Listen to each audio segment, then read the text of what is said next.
नमस्कार. आकाशवाणी औरंगाबाद केंद्राच्या दुपारी 1च्या बातमीपत्रात मी वैभवी जोशी आपलं स्वागत करते.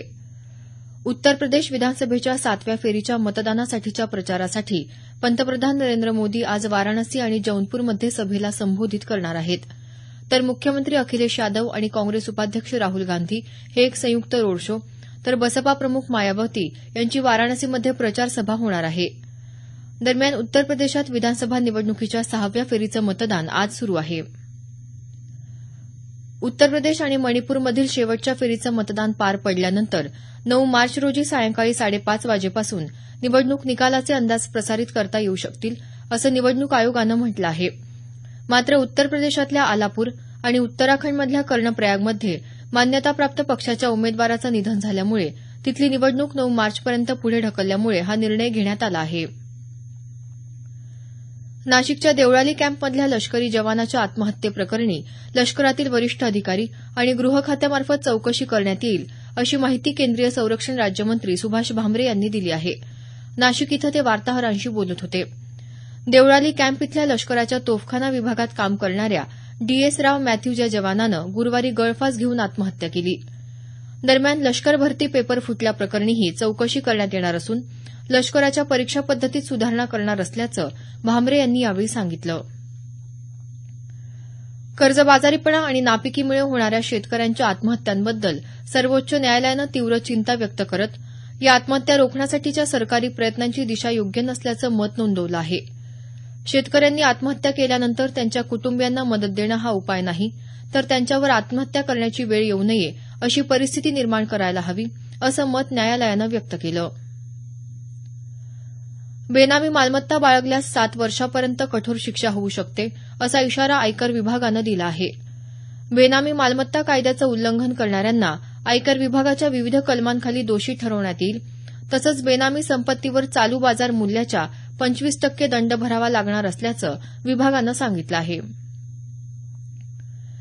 देशात शाळांमधील मुलांच्या गळतीचं प्रमाण कमी होत असलं तरी हे प्रमाण अजूनही लाखोंमध्ये असल्याचं केंद्रीय मनुष्यबळ विकास मंत्री प्रकाश जावडेकर यांनी म्हटलं आहे. ते काल चेन्नई इथं दक्षिण आशियाई साक्षरता शिखर परिषदेत बोलत होते. स्वातंत्र्याच्या वेळी देशामध्ये साक्षरतेचं प्रमाण हे केवळ 17% होतं. ते आज वाढून 75% पोहोचलं असल्याचंही जावडेकर यांनी यावेळी नमूद केलं. औरंगाबाद इथं मराठवाडा आमदार गोलमेज परिषदेचं उद्घाटन आज विधानसभा अध्यक्ष हरिभाऊ बागडे यांच्या हस्ते झालं.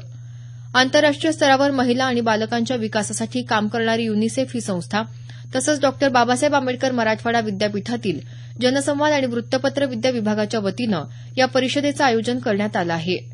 यात स्वच्छ भारत अभियानाअंतर्गत मराठवाड्यातल्या शौचालय बांधणीविषयी चर्चा करण्यात आली.